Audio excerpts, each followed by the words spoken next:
Bienvenidos a este webinar, Liderazgo Estratégico 2026, sincronizando la agilidad financiera con la experiencia del cliente. En un entorno de negocios marcado por la alta volatilidad y ciclos económicos impredecibles, a menudo los líderes se enfrentan a lo que parece ser un dilema: proteger la caja o invertir en el cliente. Hoy estamos aquí para romper ese paradigma. El timing para esta conversación es crítico. El estancamiento económico y el costo del crédito en nuestro país nos exige respuestas más inteligentes y rápidas. La verdadera ventaja competitiva de hoy exige sacar la liquidez del departamento de contabilidad y llevarla directamente al terreno de la agilidad operativa. Para desgranar esto y cómo lograr esta sincronización, contamos con un panel de lujo que nos brindará perspectivas complementarias. En primer lugar, me gustaría presentar a Pierangela Sierra, quien es la CEO y la cofundadora de Tipti, una de las startups ecuatorianas con mayor crecimiento. En su rol de CEO, justamente nos aportará la visión de negocios, debatiendo cómo encontrar el punto de equilibrio entre el colchón de liquidez defensivo y el capital necesario para aprovechar oportunidades fugaces en el mercado. También tenemos a Edgar Topanta, que es profesor en el MBA de SPA, en la Escuela de Negocios del SPOL, y asimismo se desenvuelve como gerente de innovación en la empresa TrackLink. Edgar nos aportará la visión metodológica sobre cómo evolucionar en nuestros modelos financieros y asimismo nos ayudará a darle rigor financiero a las decisiones, sobre todo en la experiencia del cliente. También teníamos la presencia de Guillermo Poveda, quien es socio y gerente en ATIT, pero ha sufrido un percance en último momento, un imprevisto, y me indicó que posiblemente se conecte más adelante, pero bueno, en tal caso, igual lo presento porque probablemente se conecte más adelante, no tengo aún certeza de que lo haga, pero bueno, él es consultor en una firma justamente especializada en los temas de estrategia, innovación financiera y transformación digital. Transmito igual sus disculpas a todos los asistentes y iniciamos, ¿sí? A lo largo de estas intervenciones, justamente el punto fundamental que queremos compartirles es que la experiencia del cliente no es un simple gasto de marketing, sino un verdadero protector del margen. Además, analizaremos la gobernanza y la cultura organizacional para sostener esta visión. Por favor, los invito a dejar sus preguntas a lo largo de las presentaciones en la sección en el chat y justamente seleccionaremos algunas de estas preguntas para el bloque de cierre. Sin más preámbulos, demos inicio a esta conversación. Ok, entonces, Pierangela, vamos a empezar contigo. Justamente en este bloque vamos a conversar sobre las estrategias de liquidez que permiten respuestas rápidas al mercado, ¿sí? El objetivo aquí es tratar de entender cómo la liquidez se la lleva al terreno de la agilidad operativa y de la experiencia consumidor.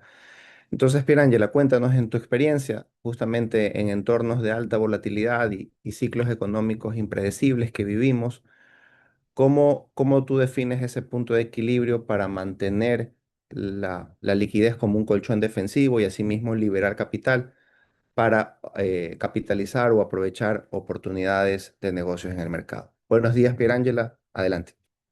Hola Jorge, buenos días y buenos días a todas las personas que nos están escuchando. Te agradezco muchísimo, no solamente por la pregunta, sino por el tema tan espectacular y controversial que están revisando el día de hoy con la audiencia como tal.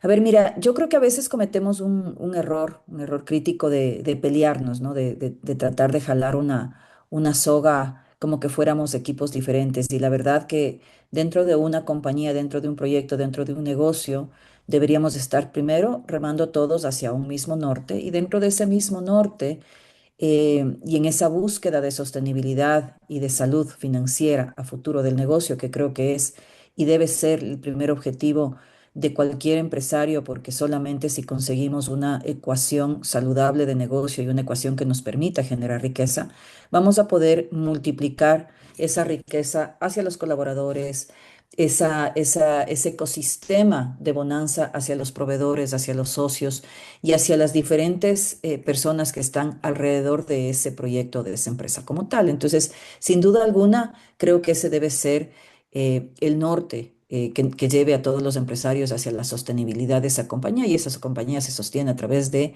la salud financiera. Entonces, la liquidez y la experiencia del cliente en realidad no deberían competir y no compiten en realidad cuando de una u otra manera se gestionan bien y se potencian. Entonces, deberíamos buscar más bien una suerte de un equilibrio, una suerte de un juego dinámico, de una habilidad para poder hacer que esto suceda. Tú dijiste una palabra y es cómo protegemos la liquidez y en realidad, si bien es cierto, tenemos que buscar herramientas que nos permitan salvaguardar cierto tipo de espacio en términos de liquidez. Más que proteger, yo te dijera que tomemos los riesgos medidos, que tengamos métricas claras que nos permitan tomar riesgos, equivocarnos rápido, reprocesar, pero también buscar a través de esa liquidez, de esa generación de caja, mucha más bonanza y mucho más crecimiento en el negocio como tal. Em, en Tipti nosotros normalmente siempre nos preguntamos detrás de cada uno de los proyectos que hacemos. Tipti comenzó hoy por hoy, es una de las empresas más grandes, una de las 100 empresas más grandes del país en tan solo 7 años. Y cuando comenzamos con pensamiento de startup y hoy también buscamos seguir creando, seguir innovando y seguir transformando a través de este pensamiento que nos permita no tener limitaciones, que nos permita crear con este toma de riesgo adecuado, entendiendo que la inversión siempre acelera. Sin embargo, esa inversión, como dije anteriormente, lo que tiene que ser es medida.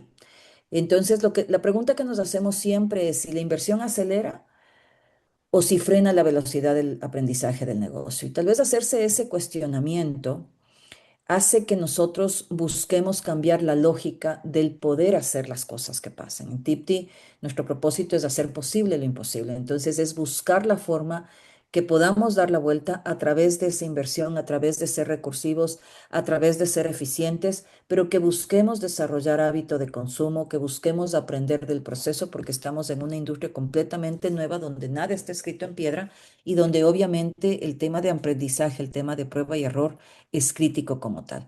Entonces, ¿qué evaluamos? Evaluamos retorno, sin duda alguna, en todos los proyectos que hacemos, pero más que nada, si es que ese retorno, más allá de ser monetario, es un retorno que nos va a permitir empujar ciertas métricas. Nosotros tenemos tres métricas claves en términos de negocio, que son rentabilidad, reclutamiento y recurrencia. Y todas las acciones o verticales que lanzamos al mercado, que los hacemos internamente, tienen que cumplir alguno de estos tres corredores estratégicos. Si no cumple ninguno de estos tres, pues volvemos a reprocesar para entender que lo crítico es generar rentabilidad mientras reclutamos y mientras generamos recurrencia. Sin esa recurrencia, no podemos mejorar esa frecuencia, no podemos entender esos dolores del cliente, no podemos mejorar en ese proceso de experiencia mismo del cliente y tampoco puedo aprender para reprocesar rápido. Eh, para mí el punto de equilibrio no es cuánto guardo, sino cuánto puedo poner sobre la mesa y convertir esa liquidez en ventaja competitiva. Yo te quiero contar una experiencia que nosotros tuvimos justamente en pandemia. Cuando comenzó pandemia el 11 de marzo del 2020, comenzaron a haber cierto tipo de disposiciones a nivel país, a nivel mundial, en términos de mantener ciertos temas con cuidado, leyes que permitían rápidamente, justamente por ese temor de no generar caja, pues que las empresas puedan tener alguna forma un poquito más viable de poder cerrar sus puertas y evitar esos quiebres masivos de empresas como tal. Sin duda alguna, una decisión bastante acertada por parte del gobierno, porque obviamente muchos negocios se quedaron cerrados mucho tiempo. Y en ese sentido, nosotros teníamos la opción de seguir avanzando o de cerrar también las puertas. Una decisión bastante compleja cuando apenas tienes 2 años de una startup que necesita mucho flujo de caja y que en ese caso específico necesitabas multiplicar por 100 veces tu nómina y todos los insumos de seguridad como tal. Y en ese momento, cualquier estado financiero o proyección que hagamos, pues seguramente iba a dar requete hiper negativo, porque además todos los que estamos hoy aquí pensábamos el marzo 11 que este problema iba a durar 15 días, eventualmente 2 meses. Entonces, hacer una inversión enorme por 15 días era un toma de riesgo bastante fuerte como tal. Pero la decisión que nosotros tomamos fue servir, fue seguir avanzando y entendimos en los pocos días y en las pocas horas que la demanda por parte de los ecuatorianos era esa, que les hagamos las compras porque tenían miedo de salir y que necesitaban que alguien les sirva en ese momento. Tomamos una decisión súper riesgosa, nuevamente, porque poníamos en riesgo la quiebra inminente después de 2 meses de la compañía, invirtiendo además un montón de dinero para multiplicar la nómina y para multiplicar uniformes e insumos como tal, pero esa decisión es la que nos permitió hoy estar aquí. Entonces, en momentos de riesgo e incluso cuando esa liquidez parece que no va a venir y que pareciera que es una decisión totalmente absurda, es cuando nosotros tenemos que ser fieles a esos propósitos, a esas misiones como compañías, pero más que nada hacer estas inversiones, digamos, medidas que nos permitan crecer importantemente como compañías. No, estupendo. Muchas gracias, muchas gracias, Pirangela, por compartir tu experiencia y tu visión sobre este tema. Asimismo, le recuerdo a la audiencia, en caso de tener preguntas o dudas, por favor, irlas registrando en el chat. Edgar, en tu caso, ¿no? Justamente un poco compartir esta visión metodológica, ¿no? Históricamente la gestión del capital de trabajo se ha enseñado y se ha visto asimismo como un ejercicio de pura eficiencia de costos, ¿no? En este sentido y a la luz de la experiencia del consumidor, ¿cómo deben evolucionar los modelos financieros para que justamente la liquidez sea una herramienta de resiliencia estratégica? Muy bien, buenos días con todos, mucho gusto. Eh, bueno, yo quisiera partir desde el enfoque tradicional. Realmente, por mucho tiempo se nos ha enseñado que la liquidez tiene un enfoque meramente contable. Y ahora, pues más bien estamos buscando y estamos identificando casos de éxito como el que comentó Pierangela, respecto de que esto más bien fue un arma estratégica. ¿Ya? Ese es el nuevo enfoque que nosotros buscamos en la escuela de negocios. Ayudar a que las personas, que los participantes puedan nutrir, cambiar, modificar ese criterio desde el punto de vista más práctico. Tradicionalmente nos enseñaron que la liquidez está manejada por tres aspectos: los inventarios, los días de cobro, los días de pago, ¿sí? Y con eso establecer el ciclo del efectivo. ¿Se acuerdan en eso en la universidad? Y la receta que siempre nos enseñaron, ¿no? Baja inventario, cobra más rápido y paga más tarde. Eso, si bien es vigente, está, digamos, limitado al aspecto de que el entorno tiene que ser estable y predecible. Y eso es lo que no tenemos desde hace mucho tiempo. Nosotros tuvimos un 2024 en Ecuador con con algunos temas en el contexto y que muy posiblemente en este año se vayan a repetir. Eso hace de que los profesionales tengamos que tener un mindset diferente, un mindset más dinámico. Y ahí vienen principalmente tres estrategias que les quiero compartir. La primera, cambiar desde un aspecto estático a un dinámico, ¿sí? Lo que nosotros llamamos el análisis de sensibilidad, manejar escenarios. ¿Ya? En la compañía, nosotros igual manejamos un escenario base que es digamos, el realista, pero también tenemos un escenario crítico de estrés en el cual nos cuestionamos si es que llegaran a pasar esos factores, esos riesgos, cómo nosotros podríamos estar preparados para ya definir acciones a tomar en ese momento y no reaccionar recién cuando ese evento externo ha sucedido. Entonces, en resumidas cuentas, la primera estrategia es que tú tengas manejo de escenarios, que tú puedas hacer incluso un presupuesto comercial, un presupuesto de ventas, un presupuesto de margen de contribución, de utilidad neta, en función de diferentes escenarios, ¿sí? Con ingresos, con gastos, etcétera, en función del contexto y de los riesgos que pueden haber. En función de eso, nuevamente, tú puedes estar más preparado para los diferentes escenarios. Incluso si algún escenario no se llega a dar, en buena hora, ¿ya? ¿Por qué? Porque ya estuviste listo para poder reaccionar. Desde este punto de vista, incluso de una forma más proactiva. Lastimosamente, este 2026 pinta con algunos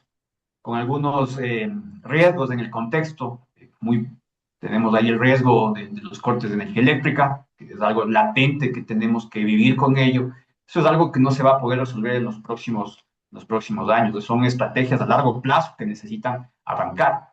Por lo tanto, nosotros deberíamos ya irnos preparando en ese sentido. También tenemos aspectos de corte internacional, barreras comerciales, los vecinos cercanos, con nuestros socios comerciales de afuera, especialmente con las exportaciones no petroleras, camarón, banano y ciertos barreras de ciertos impuestos que se nos pueden agregar ahí. Y adicionalmente, el flujo de efectivo en Ecuador. Sabían que en el 2025 hemos tenido el pico de remesas en Ecuador. O sea, eso es una noticia buena y bueno, y tiene sus implicaciones, ¿no? En el sentido de que si bien se inyecta flujo de efectivo acá, la realidad del 2025 versus el 2026 puede depender de factores que no dependen enteramente de nosotros, ¿sí? Por ejemplo, ciertos lineamientos que vienen desde Estados Unidos. La segunda estrategia, ¿sí?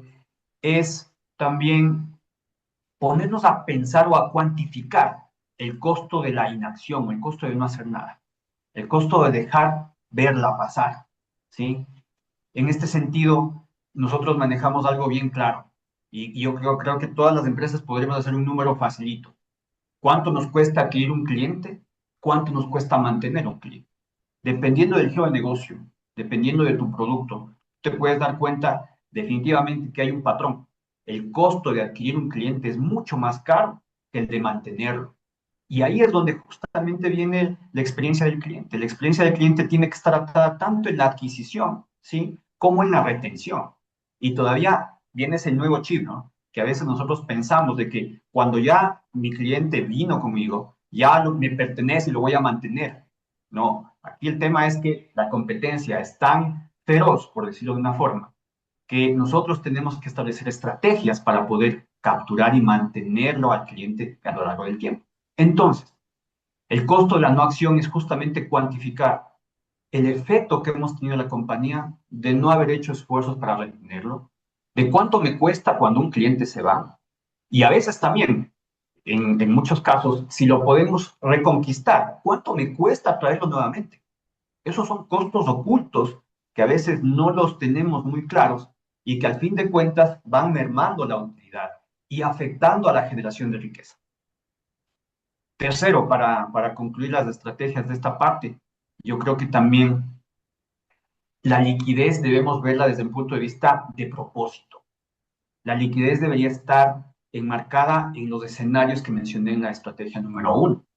Manejar una liquidez base, que es la que nos dice nuestro escenario realista, pero también tener un fondo de liquidez de emergencia, ¿ya? El que te permite subsistir si las cosas vienen en cascada y te afectan bastante. Entonces, ahí tú tienes una liquidez de sobrevivencia, digamos, ¿ok? Tienes una liquidez operativa, la que te permite operar, funcionar. Y aquí viene la contribución que nosotros deberíamos en las compañías también tener un fondo, una liquidez de oportunidad, una liquidez estratégica, en la que tú puedas hacer estos proyectos, ¿ya? Siempre y cuando, como decía la intervención anterior, siempre y cuando estos riesgos sean medidos, estos riesgos tienen que ser pensados. Es importante que nosotros cambiemos el efecto, el enfoque más bien, de pensar a la experiencia del cliente como qué bonito tenerlo, o como solo pensarlo en satisfacción. Aquí la idea es aterrizar la satisfacción, aterrizar la experiencia del cliente en números y tomar decisiones en base a estos números. ¿ok? Bueno, para terminar esta parte, yo diría que si bien el 2025 tuvo más remesas de parte de afuera, eh, la inflación no está alta, pero eso no implica que este 2026 se repita la fórmula. Hay mucho contexto externo que nos puede hacer que las condiciones varíen. Entonces, lo más adecuado es preparar diferentes escenarios y tener como que las estrategias ya un poco más estudiadas y que no nos sorprendan, más bien nosotros estar preparados ante esas sorpresas. Muchas gracias, Edgar, por tu intervención. Y para cerrar este bloque, vamos justamente a escuchar la intervención de Guillermo. Guillermo, buenos días. Sé que estás ahí, estás conectado. En caso, como les decía, Guillermo es un rol complementario, Guillermo es consultor y un poco te queremos escuchar desde tu visión transversal, Guillermo, ¿no? Desde tu experiencia asesorando a organizaciones. ¿Cuáles son los cuellos de botella más comunes en los ciclos de conversión de efectivo, ¿no? Y en ese sentido, ¿cuáles son las cosas que se suelen pasar por alto y que terminan asfixiando la agilidad de las empresas? Adelante, Guillermo. Eh, Ahora sí, ya. Estaba ahí con la cámara apagada. Muy buenos días a todos. Muchísimas gracias por la oportunidad de compartir ese espacio con ustedes, con Ángela, con Edgar también. Me gustaría conectar los puntos un poco de tanto ese punto de vista de, como bien lo demostró Ángela, el empresario que en algún punto desde el instinto tiene que tomar riesgos en momentos de alta complejidad, de alta volatilidad. Creo que el ejercicio o el ejemplo que nos mostró Ángela de ahí en plena pandemia tomar riesgos a pesar de que parecería ser que se venía unas restricciones económicas importantes, de consumo importantes por todo lo que significó la pandemia, pero también el punto de vista de Edgar, que es absolutamente correcto, esa planificación, la necesidad de poder hacer una planificación correcta. Desde el trabajo que hacemos en la firma he visto que muy a menudo caemos en el craso error de usar la planificación estratégica como o un espacio casi que obligatorio que lo cumplimos simplemente porque ya se ha vuelto un hábito dentro de las organizaciones, o peor aún, un espacio donde sobreprometemos, ¿no? Donde de alguna manera los distintos equipos quieren a los accionistas, al directorio, a la gerencia general, de alguna manera quieren proponerles sus mejores ideas y casi que se convierte en un concurso de popularidad. Estos dos extremos pueden ser un riesgo gigantesco ya llevado al día a día, llevado a estos escenarios de alta volatilidad, de alta complejidad, como se mencionó hace un momento. Entonces, lo que hemos encontrado en la experiencia es que a menudo dejamos de lado algunos elementos habilitantes que son vitales para poder tomar las mejores decisiones, incluso si son basadas desde ese apetito de riesgo del empresario, pero también que satisfaga al equipo financiero para tener ese punto de equilibrio, ¿no? Porque creo que a veces en las organizaciones encontramos estos dos puntos de vista. El accionista, el empresario queriendo tomar riesgos y obviamente el área de control tratando de garantizar que tenemos sangre para subsistir distintos periodos y distintas etapas. Sin embargo, decía hace un momento Edgar, no es difícil medir. Lo sorprendente es que encontramos organizaciones maduras, organizaciones con 20, 30, 40 años de operación, que todavía no han estructurado, por ejemplo, algunos cimientos básicos, hoy que vivimos en la época de la era de la información, de algo tan sencillo como un buen gobierno de la información, una buena arquitectura de datos. Para que un equipo gerencial, para que los líderes de una organización puedan tomar decisiones en el momento apropiado, de la forma apropiada, incluso con la velocidad apropiada, se tiene que empezar sentando algunos cimientos estructurales. Y uno de esos es, ¿quién recopila información? ¿En qué momento se recopilan esa información? ¿Quién está encargado de tratar esa información? Y finalmente, ¿quién aprovecha esa información? Y no podemos pretender que en una organización con tanto movimiento económico, con tantas transacciones en el día a día, con tantas personas participando en el ciclo del tratamiento de la relación frente al cliente, al producto, al servicio, no podemos pretender que toda esa información por naturaleza va a calzar en un Excel. Entonces, aquí es donde los sistemas de gestión son de altísima relevancia y no se trata de la adquisición tecnológica. Estamos trabajando con un cliente hoy por hoy que hizo inversiones importantísimas en probablemente uno de los ERPs más avanzados del mundo. Pero porque no habían reglas claras establecidas previamente de dónde se obtiene la información, cómo se trata esa información y cómo se aprovecha, nos hemos encontrado con que las decisiones muy a menudo se tomaron desde puntos de vista distintos donde se está tratando la información de manera desestructurada, desconectada entre estos puntos de información, y el resultado natural es que probablemente financiero tomó una decisión que a negocio o a comercial no le hizo feliz o viceversa. Entonces, yo creo que uno de los cuellos más importantes, para ser muy específico respecto a tu pregunta, es el tratamiento de la información. Pero para eso tenemos que hacer un trabajo previo, y es un trabajo que no necesariamente es divertido, es sexy, le gusta mucho a las organizaciones. En las organizaciones vemos cierta desesperación por operar y operar y operar y operar, pero también hay que planificar, hay que construir, hay que desarrollar habilidades internas. Hay que establecer estructuras que nos permitan crecer hacia el futuro. Entonces, si no sacamos del tiempo en paralelo, porque lastimosamente no es que vamos a bajar la Langford y sentarnos a reconstruirnos, no, esto se hace sobre la marcha. Estoy en este momento en un foro de innovación financiera en Miami. Una parte importante de nuestros clientes viene del sector financiero, y escuché a un experto decir que esto es casi como cambiar el motor del avión durante el vuelo. Sí, a veces hay esa clase de situaciones. En este mercado tan complejo hoy por hoy, muchas de estas decisiones estructurales se tienen que hacer e implementar durante la operación en curso. Entonces, siento que a menos que empecemos a tomar esos pasos de arriesgarnos también a hacer inversiones clave en desarrollar capacidades, en desarrollar habilidades, del talento aquí no puede quedar fuera. Los equipos necesitan formación, los líderes necesitan formación. Es cierto que hoy tenemos muchísimas herramientas en la palma de la mano. Es cierto que yo puedo en este momento con Perplexity, con Gemini, con Claude, con ChatGPT, pues preguntarle 4 cosas y me va a dar la fórmula de cualquiera de las grandes firmas consultoras. Pero lo realmente importante es desde nuestra organización, desde nuestra empresa, qué estamos construyendo para garantizar que podemos tomar esas decisiones correctas en los momentos correctos y jugar con distintos escenarios. Cuando hay capacidades de analítica en una organización, la primera es la analítica descriptiva, ¿verdad? Lo que pasó. Pero cuando hay esas capacidades y tenemos el talento, la tecnología, pero también el liderazgo para hacerlo, lo que viene después, podemos empezar a jugar un poco, a ser Doctor Strange, citando a una amiga que dice esto mucho cuando habla de analítica, y podemos empezar a experimentar con escenarios de lo que todavía no ha sucedido. Entonces, hay un viaje necesario de, insisto, desarrollar esas estructuras dentro de nuestras organizaciones, y no podemos dejar por fuera esas discusiones, porque entonces cuando ya tenemos el punto álgido, ahí podremos arriesgarnos a ir en la dirección equivocada, y que sabemos puede costarle un tiempo de respuesta importantísimo a la organización. Estupendo. Muchas gracias, Guillermo, por tu intervención. Y bueno, quizás solo antes de pasar al segundo bloque, solo me gustaría hacer una síntesis de las principales ideas que han mencionado nuestros panelistas, ¿no? Primero, destaco mucho la idea que nos dejó Pierangela sobre entender la liquidez de las oportunidades que tenemos en lo que es las inversiones, y cómo entender que si las inversiones van a acelerar o van a desacelerar el negocio, ¿no?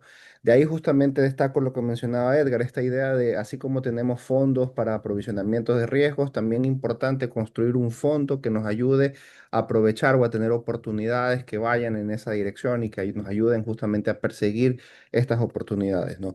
Y por otro, lo que mencionó, quizás como una base a estas dos ideas que contribuyeron Pierangela y Edgar, lo que mencionaba Guillermo, es que todo esto no se puede hacer si no hay una arquitectura correcta de datos que nos permita tomar esas decisiones de forma, con un timing adecuado, ¿no? Entonces, sin estas cosas aburridas como tener una arquitectura de datos, como tener capacidades analíticas, no van a justamente a poder darse estas oportunidades que mencionaban nuestros primeros dos panelistas. Entonces, ahora vamos a un segundo bloque. En este segundo bloque vamos a hablar sobre el impacto directo que la inversión tiene en la experiencia del consumidor. ¿Sí? Y desde esta manera, el objetivo de este bloque es entender, es cuantificar lo cualitativo, es decir, cómo podemos demostrar que la experiencia del cliente no es un gasto de marketing, sino justamente un protector del margen, del margen de la empresa, ¿no? En ese sentido, Pierangela, justamente cuando tú tienes sobre la mesa un proyecto de mejora en la experiencia del cliente que requiere justamente una fuerte inversión, ¿qué indicadores exiges para ver o para convencerte de que ese esfuerzo se traducirá en un flujo de caja positivo y predecible a largo plazo? Adelante, Pirangela, te escuchamos. Sí, a ver, mira, yo creo firmemente que cuando tú construyes un proyecto, una idea, una empresa, tienes que entender muy bien cuál es, lo primero, tienes que entender muy bien cuál es ese dolor que tiene ese consumidor el cual tú vas a satisfacer. Entenderlo a profundidad, estudiarlo a profundidad y poner sobre la mesa algo que realmente haga match y satisfaga esa situación y ese dolor de alguna manera, pues, se compense. En ese sentido, y ese dolor al final del día se compensa con un valor agregado diferente. Cuando en algún momento alguien mencionó las aulas de la universidad y Porter hablaba de dos formas de hacer negocio. La una era eh, trabajando por el corredor de poner cosas baratas en el mercado y sin calidad, y que la decisión del consumidor sea por un tema de precio, lo cual no es sostenible en el tiempo, pues obviamente eso depende un poquito de la billetera de quién puede poner el precio más bajo, ¿no? Y luego tienes la otra vertical, que es la que yo normalmente escojo, que es el construir una marca, una propuesta de valor, algo que realmente el cliente decida, entienda y tangibilice como una mejor experiencia. Y en ese sentido, cuando se construyó Tipti, se construyó pensando en que nosotros debíamos posicionarnos como un asistente de compras de supermercado a domicilio, entregando ese valor, entregando ese servicio, siendo un asesor mismo a través de la tangibilización de un shopper que cambia totalmente el modelo de negocio de lo que es el e-commerce con una plataforma de servicio al cliente 24/7 que nuevamente cambia un poco esos modelos de negocios tradicionales, entre comillas, porque estamos en una industria bastante nueva, pero que sin duda alguna, al cambiarlos, nos posicionamos de una manera diferente y comenzamos a tangibilizar ese servicio al cliente y el cliente pues a su vez responde. ¿Qué hizo eso al final del día ya cuando hablamos en términos de negocio? Si bien es cierto, este modelo de negocio eventualmente es mucho más costoso para la compañía, pero es una decisión que te cuesta más, pero retorna mucho más y retorna más consistente en el tiempo. Yo hablé hace un momento que nosotros siempre nos debemos a tres corredores estratégicos: rentabilidad, reclutamiento y recurrencia. Y sin duda alguna, si bien es cierto, este modelo de negocio necesita más inversión porque necesitamos shoppers académicamente estudiados, shoppers que tienen un entrenamiento bastante exhaustivo, personas o talento desde el área de tecnología que además de ser muy escaso, es muy costoso o te cuesta mucho entrenar, pero que nuevamente, una vez que tú comienzas a hacer que esta tangibilización del valor agregado en términos de experiencia se note, pues el retorno en reclutamiento y en recurrencia comienza también a devolverse. Habiendo dicho lo anterior, para nosotros es crítico el construir, sin duda alguna, todos los negocios y particularmente el negocio del consumo masivo o del retail, que al final del día es donde nosotros estamos, em, es muy poderoso o grande en la medida que construyes mucho volumen. Pero para construir mucho volumen, pues se necesita mucho tiempo, mucho músculo financiero y mucho músculo de resistencia. Y eventualmente a veces te podrías confundir en entender que este modelo de negocio me va a dar rentabilidad cuando genere mucho más volumen. Y sin duda alguna, todo modelo de negocio tiene que pasar por este valle de la muerte y eventualmente 1, 2 o 3 años, pues hasta comenzar a generar el negocio y generar la caja y hay que invertir dinero. Pero algo que nosotros tal vez hacemos como disciplina es no ver el negocio en términos de generación de rentabilidad o caja hacia futuro. Sin duda alguna, va a tener que generar más caja y más rentabilidad.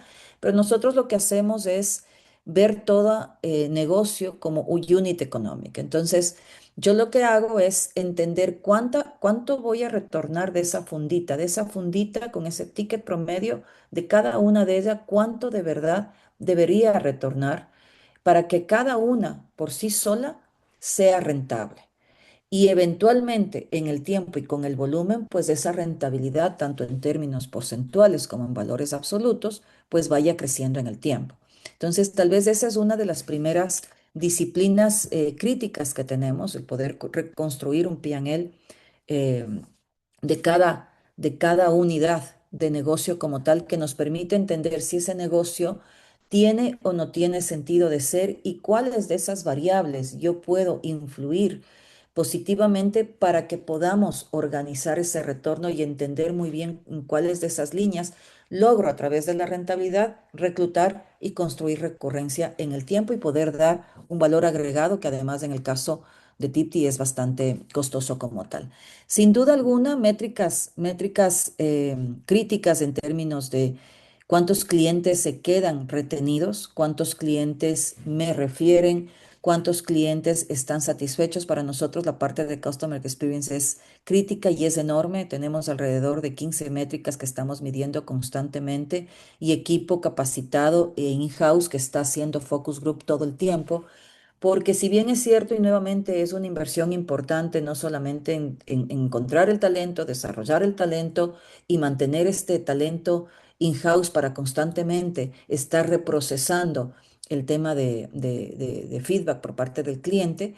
Sin embargo, asimismo, eso nos permite asegurar una mayor retención y que en el tiempo va a ser menos costosos retenerles a los clientes y a su vez ir aprendiendo del proceso para poder reclutar de una manera mucho más asertiva.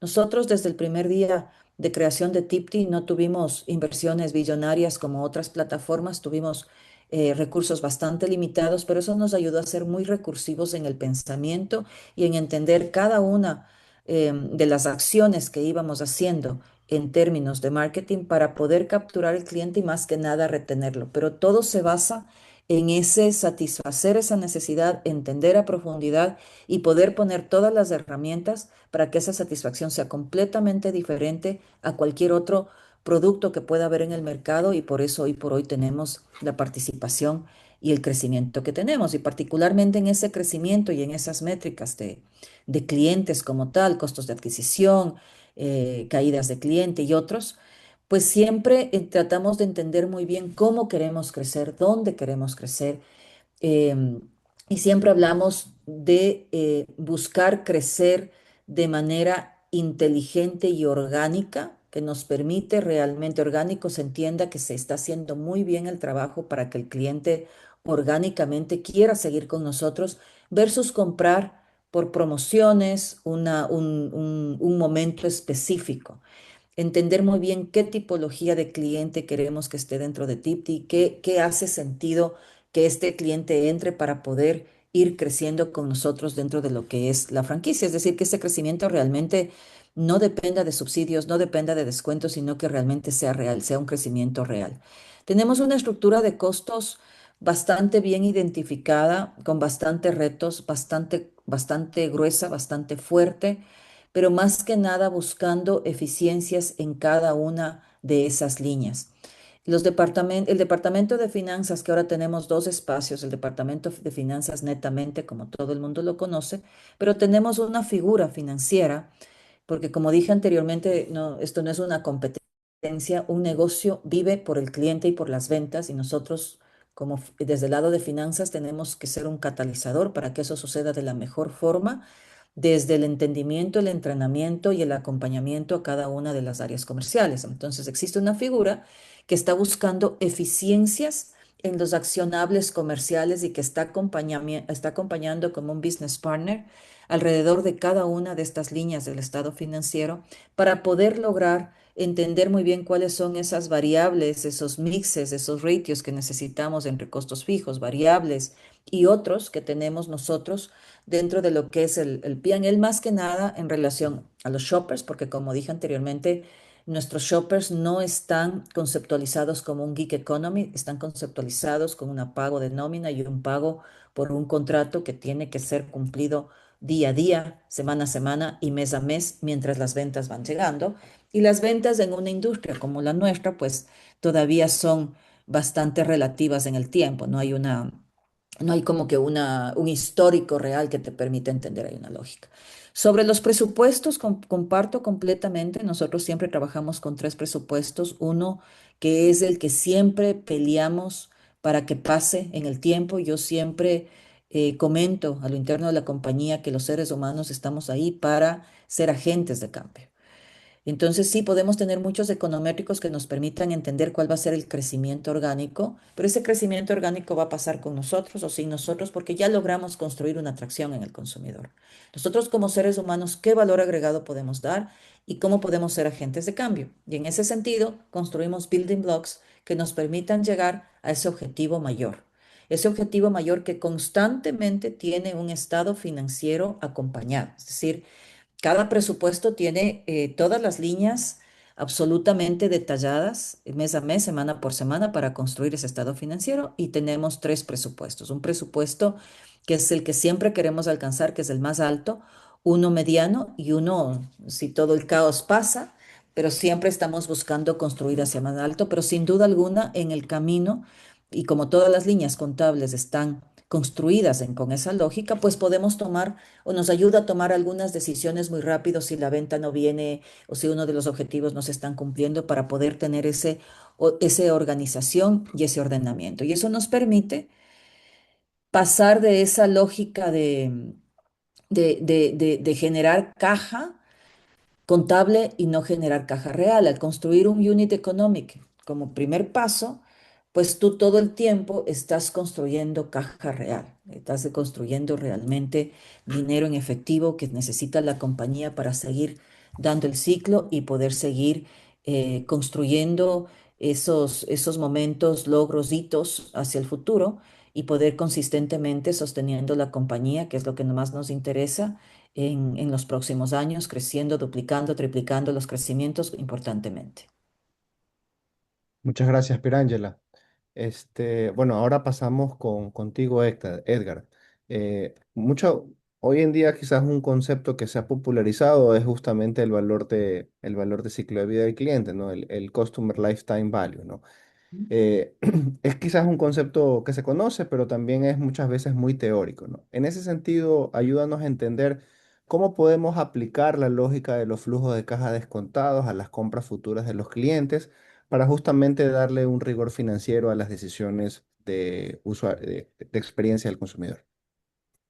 Ok, bueno, ¿qué, qué, qué- qué pregunta más, más maciza, más contundente para un webinar? Pero bueno, voy a tratar de hacerlo con un enfoque bastante práctico. Bueno, yo partiría de algo más simple. Voy a responderte la pregunta, pero quiero darte un antecedente antes. Bien podríamos llegar a hacer ese cálculo. La metodología está, las formas están. Voy a comentarles qué tips se pueden tomar en cuenta en el cálculo. No sin antes recomendar también algo, recomendar otro indicador. ¿Ah? Hay otro indicador que a mí me agrada mucho porque es más fácil de calcularlo, es mucho más fácil de comprenderlo y, y que le pega directamente a la vena de la compañía. Ese indicador es el retorno sobre la inversión bajo la perspectiva de Goldman, que lo que dice es que tú debes dividir el margen de contribución para los gastos operativos. Margen de contribución, y aquí viene lo fuerte, así como Guillermo, lo aburrido. Margen de contribución tomando en cuenta la venta, el precio de venta al público, quitándole todos los costos totalmente variables.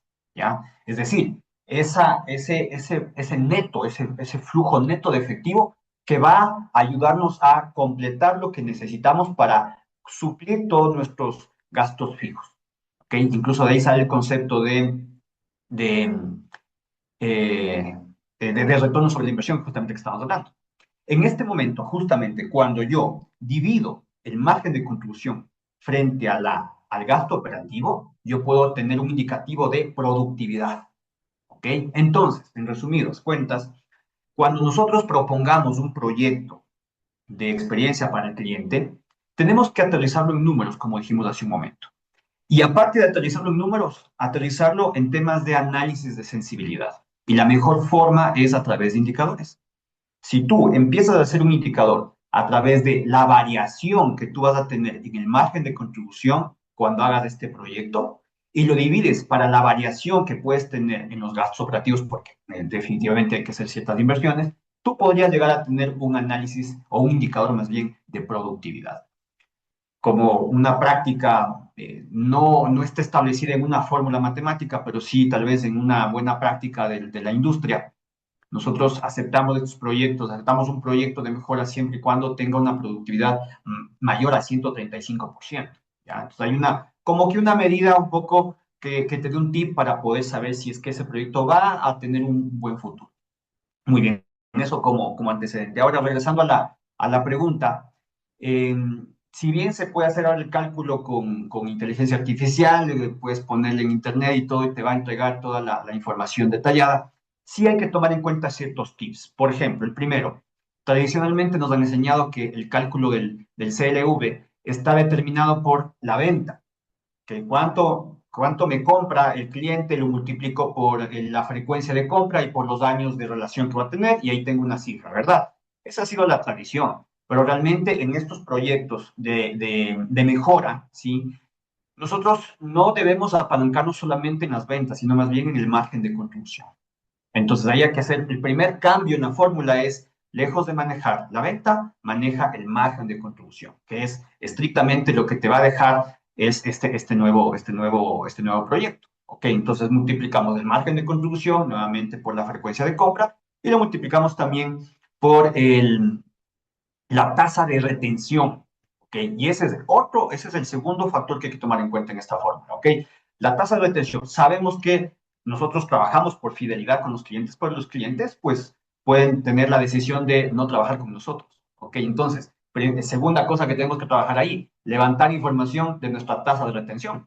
Ok, multiplicar esa tasa de retención con nuestro margen de contribución por cada cliente y en función de eso puedes tener como que un panorama un poco más real de cuánto te va a dejar tu proyecto. Ahora, la cosa no termina ahí. Como tercer punto, tú vas a darte cuenta que cuando hacemos un análisis en los años, digamos a 5 años, ¿sí? La tasa de retención va a ir decayendo, porque esa tasa se va a ver multiplicada así como el interés compuesto, ¿sí? Entonces, tú tienes que manejar esa tasa de retención con ese enfoque un poco realista, pero pesimista, porque sabes que los clientes se van a ir retirando, ¿ok?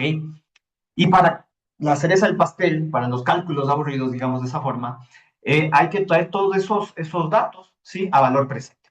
¿Ya? Y para eso, pues ya existen metodologías, tenemos el WAC, que es un buen indicador para el manejo y evaluación de proyectos, y lo traes a valor presente para saber al día de hoy cómo se ven representados esos flujos futuros. ¿Ok? Eso desde el punto de vista estrictamente matemático. Ahora, yo más me iría a la parte de qué hacer con esta información, que eso es lo más importante, lo más rico. Realmente la sensibilidad va por ahí. Cuando tú aprendes a manejar y aprendes a considerar la contribución que tiene cada indicador en el resultado global, tú puedes darte cuenta en qué drivers tú puedes trabajar más, en dónde puedes apegarle, dónde tienes que enfocar tus recursos y tus estrategias. Okay, por ejemplo, en este análisis hay que agregar dos cosas más, en este análisis que acabamos de decir. Primerito, el costo de adquisición del cliente. Hace un momento indicaba yo que el costo de adquirir un cliente es mucho más grande que el de mantenerlo. Se dice que está entre 5 y 7 veces. Entonces, ese costo de una u otra forma también te impacta en el indicador. Por lo tanto, hay que considerarlo. Y aparte de eso, también hemos hablado de la retención. Y la retención también es una inversión que tú vas haciendo año a año que tiene que ser considerada en este descuento de flujo. Por lo tanto, haríamos una agregación en la fórmula, ¿sí? De que al margen de contribución le tenemos que restar nuestro costo de mantener al cliente, nuestro costo de retener al cliente. Igual, mismo tratamiento con los flujos futuros y traerlos a valor presente. La sensibilidad cobra mucho más valor acá, porque ahora sí, tú vas a poder tangibilizar esos proyectos que nos dan satisfacción en números y dólares de valor neto, ¿sí? Entonces, acá tú puedes incluso hacer escenarios. Por ejemplo, si tu proyecto buscaba incrementar la retención de clientes, que es algo lógico que tenemos que hacerlo, y digamos que tu retención está en el 60%, y tú quieres proponer algo que nos lleve al 70%, ¿ok? A través de estas fórmulas, tú puedes demostrar cuánto dinero realmente te va a permitir generar este proyecto, ¿ya?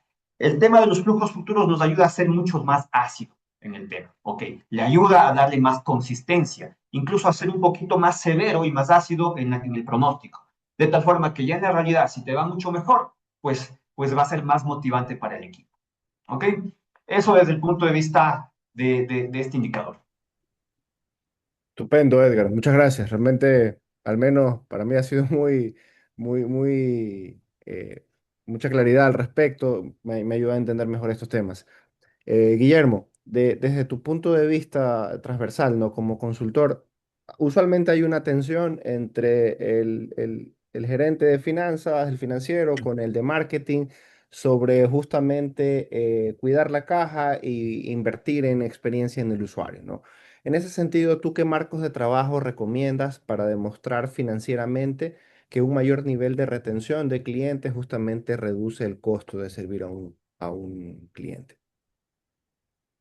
Y creo que tenemos que incluir o traer esta conversación algunos de los marcos de trabajo que vienen del mundo de la innovación, porque pues finalmente parte integral de la conversación que estamos teniendo el día de hoy, de las distintas voces del foro, demuestran que una organización que crece incluso en mercados tan complejos como los nuestros es una organización que se atreve a innovar. El problema es que normalmente creemos que innovar es sinónimo automático de ser creativos. Y ahí hay que decirlo con mucha franqueza. Los ecuatorianos somos muy creativos. La creatividad no es algo que nos falte, eso corre por nuestras venas. Sin embargo, no es innovación hasta que no genera impacto real y medible, incluso en el P&L, en esa última línea. Entonces, aquí es donde la innovación nuevamente toma un tinte estructural. Y creo que eso es una de las cosas que si hay algo que empujar dentro de estos cambios organizacionales, es mirar a la innovación como un sistema dentro de la organización. Uno de los principales modelos de trabajo cuando uno gestiona la innovación desde una manera formal, estructurada, es obviamente contar con procesos, con gobernanza, con controles y también con presupuesto para experimentar. La gran preocupación muy a menudo del CFO, de la cabeza del control financiero, es efectivamente qué decisiones estamos tomando que nos van a traer resultados tangibles. Si yo pongo a comercial a hacer algo, es muy fácil medir en cuánto tiempo me va a traer un resultado, porque probablemente, como ya se mencionó, desde la data histórica ya tengo suficiente información. Pero cuando me atrevo a hacer algo nuevo, obviamente estoy entrando en un terreno de altísima incertidumbre, donde desde la gerencia general hasta todo el equipo financiero va a tener un escozor en saber si es mucho, si es poco, si el plazo es largo, si el plazo es corto, si la situación va en la dirección correcta o no. Pirángela decía allí que hay la importancia de ir haciendo estas mediciones en caliente, que me parecen que son súper importantes. Pero también creo que es estructural, hablando de marcos de trabajo, es estructural empezar a crear procesos formales para la experimentación. Y parecería ser que aquí hay una cierta dicotomía, porque experimentar parecería que suena a ser un poquito más arriesgados, a hacer las cosas fuera de la caja, como nos encanta decir cuando hablamos de innovación, pero no, los experimentos dentro de un área empresarial, dentro de una gestión empresarial, son pequeños pilotos de una versión más chica, con menor riesgo, con menor incertidumbre, aplicados a un público específico más delimitado para aprender con el único y exclusivo propósito de aprender. Eso es un experimento. Le llamamos experimento, le llamamos piloto, le llamamos prueba de concepto en tecnología, por ejemplo. Pero la intención sobre todas las cosas es, con un riesgo más chico, en un espacio de tipo laboratorio, que no es un espacio físico, es este proceso formal dentro de la compañía para darnos la oportunidad de tomar riesgos, aprender si efectivamente este nuevo ejercicio que hicimos para retener a nuestros clientes, para bajar el churn, como decía Edgar hace un momento, está dando resultado en una fórmula que aplicamos a una muestra apenas del 3% de nuestros clientes más importantes. Perfecto. Entonces, ¿qué pasa cuando hacemos una inversión mayor? Y ahora sí, vamos tras el 40, el 50, el 80% de esos clientes, ¿verdad? Entonces, aquí la innovación le agrega muchísimo valor a la gestión empresarial cuando nos permite tener estos espacios controlados de aprendizaje, donde financiero puede tener un presupuesto, como yo lo he dicho en muchas reuniones, que no siempre cala bien con el CFO, lo digo en transparencia, pero cuando el financiero pone plata para quemar, es plata que va a arriesgar y que es parte de ese proceso de aprendizaje continuo que debería tener toda organización. Pero obviamente no es el grueso del presupuesto, no es la sangre de la organización, es un pequeño presupuesto para aprender a hacer cosas de manera distinta, dentro de procesos, dentro de controles, con medidas claras. La innovación No es un ejercicio de más o menos a la suerte ver qué cosas pasan. Aquí hay herramientas, hay marcos metodológicos, hay controles, hay buenas prácticas. Incluso hay buenas prácticas que se pueden nutrir por tipo de industria, por tipo de mercado. La gran ventaja de que estamos en un mundo hiperconectado es que podemos aprender de lo que han hecho compañías similares en territorios similares, en economías similares y bajo condiciones similares. Entonces también de allí se nutre la innovación. Cuando conectamos con esas otras experiencias, cuando traemos esos posibles casos referenciables a nuestra mesa, y sobre eso entonces empezamos a crear experimentos pilotos que nos permiten demostrar valor, pero también que nos permiten matar las malas ideas pronto. Lo peor que le puede pasar a una organización, y esto creo que todos lo sabemos en este foro, es invertir en proyectos que no dan retorno. Pero esa inversión tiene un costo asociado mucho más complejo, mucho más peligroso, que es tiempo, no dinero. Porque creo que todos los que estamos acá hoy sabemos que el dinero se hace. El dinero se hace. A veces tenemos años complejos, los resultados financieros no son los que queremos, como decía Pierangela, los cálculos no nos dieron, pero sabemos que si somos resilientes, somos sostenibles, pues vendrá el siguiente año y haremos las cosas mejor. El dinero se recupera, incluso dentro de la gestión empresarial. El tiempo no. Y ese es el verdadero recurso más caro. Y ahí es donde realmente también tendríamos que ser muy cautos, porque la experimentación nos permite en plazos más cortos aprender cosas que nos permitan también pues, relanzarnos, reinventarnos, enfrentar al mercado desde nuevas ópticas. Yo pensaba un poquito en lo que estaba escuchando ahorita y claro que sí, por ejemplo, cuando Pierangela decía somos una industria nueva, totalmente de acuerdo, el ecuatoriano recién ha empezado a cambiar sus hábitos de consumo y la visita al supermercado es casi casi que un viaje familiar en algunos casos, pero para una población más joven la interacción social ya no es el mínimo, ya no es el deseable y prefiere todo lo que sea esa simplicidad de la experiencia. Pero pretender que son dos públicos que tienen el mismo tratamiento es de alto riesgo.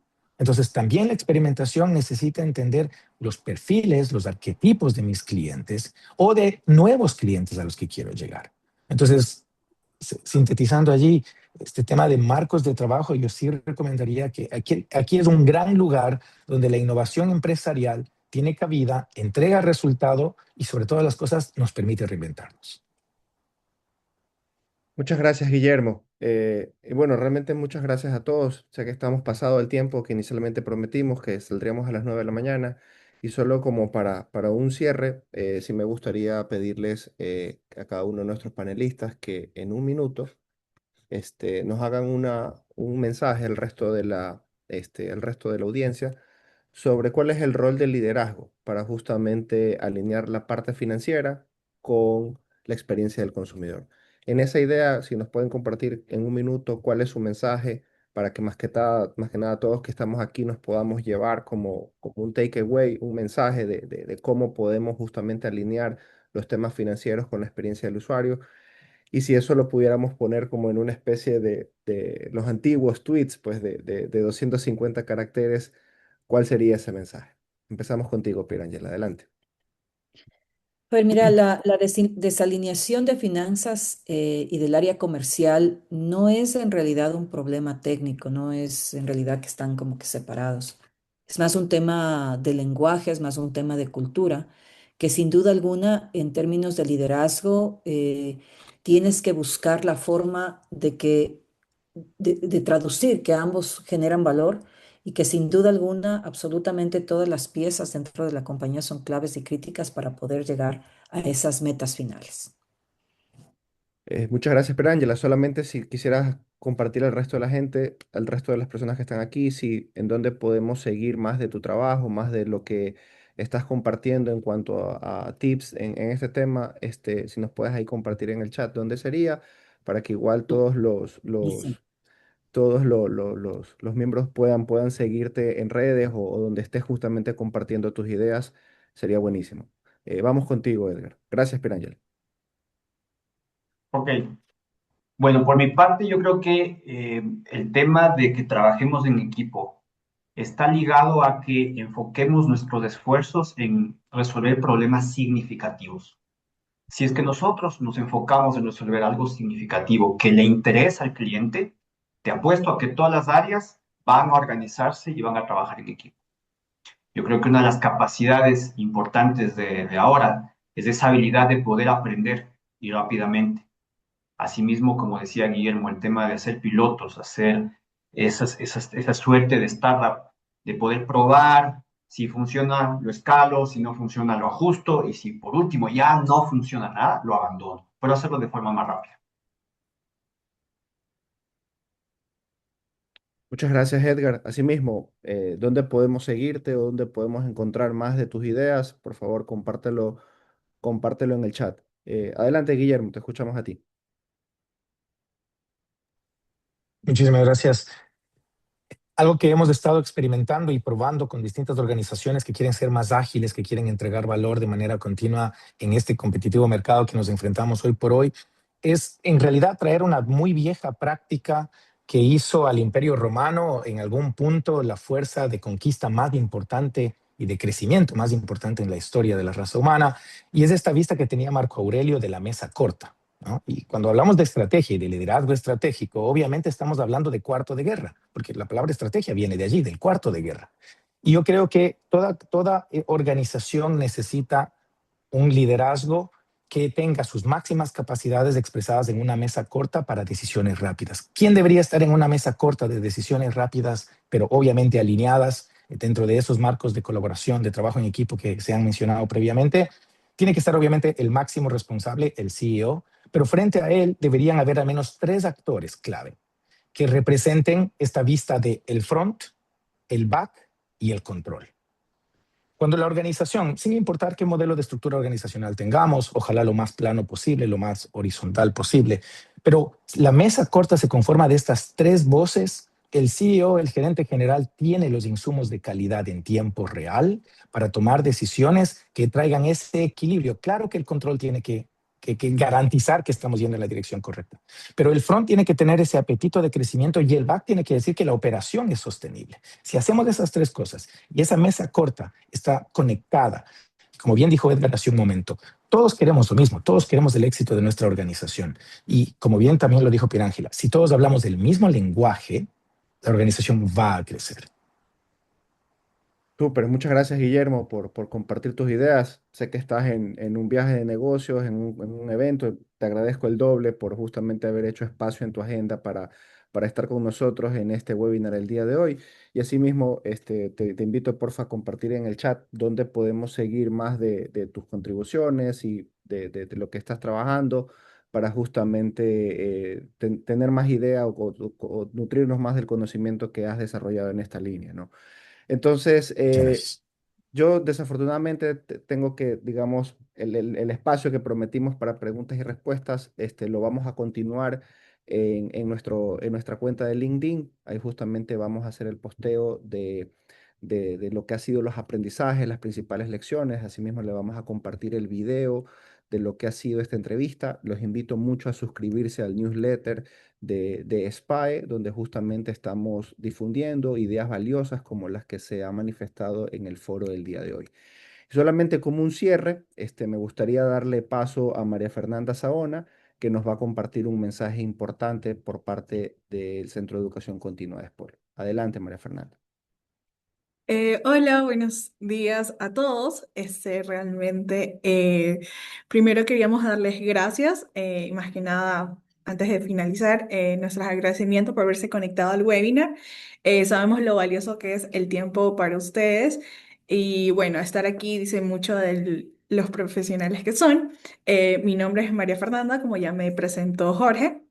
Pertenezco al equipo de educación continua y bueno, hoy hablamos un poquito sobre lo que es el liderazgo estratégico, pero sobre todo algo muy clave, cómo conectar con nuestras decisiones, con el entorno, con el negocio y con las personas. Bueno, y probablemente queda una pregunta dando vueltas y es cómo llevo esto a la práctica. Y es ahí donde nuestro programa de alta gerencia cobra mucho sentido. No como un paso más, sino también como un espacio para fortalecer nuestra visión, como herramientas aplicables y una mirada más global. De hecho, uno de los elementos más valiosos de la semana de este programa es la Semana Internacional. Esta semana internacional se realiza en la Universidad Externado de Colombia, que les permitirá salir de contexto, contratar ideas y también ampliar su perspectiva como líderes. Si algo de lo que hemos visto les hace clic y vale la pena seguir en conversación, hemos estado compartiendo nuestros contactos por medio del chat de Zoom y con mucho gusto, si ustedes nos escriben, podemos asesorarlos, pueden con total confianza conectar con nosotros y un poco más para revisar la información sobre el programa. Además, también quería comentarles que por haber estado aquí cuentan con un beneficio especial que hemos reservado para ustedes. Si desean profundizar o evaluar este programa, podemos acompañarlos en todo y bueno, gracias nuevamente por su tiempo y espero verlos en nuestro programa de alta gerencia. Muchas gracias, María Fernanda. Reitero el agradecimiento a todos ustedes por haberse dado cita, habernos acompañado en este espacio. Edgar, muchas gracias por tu tiempo, por compartir tu conocimiento con nosotros. De igual manera, muchísimas gracias, Guillermo, por haber aceptado la invitación a estar en esta comunidad y haber dado espacio en tu agenda. Los invito a todos a seguir a SPAE en LinkedIn. Tenemos una newsletter que estamos justamente compartiendo ideas de todos nuestros ponentes, de toda nuestra comunidad de aprendizaje. Cada 15 días estamos sacando contenido nuevo que estoy seguro que va a ser de interés de todos ustedes. Y bueno, les debo el diálogo, pero les prometo que el diálogo continuará en LinkedIn. Así que nada, muchas gracias a todos, que tengan una feliz mañana y que la semana pues siga siendo fantástica para todos ustedes. Buenos días.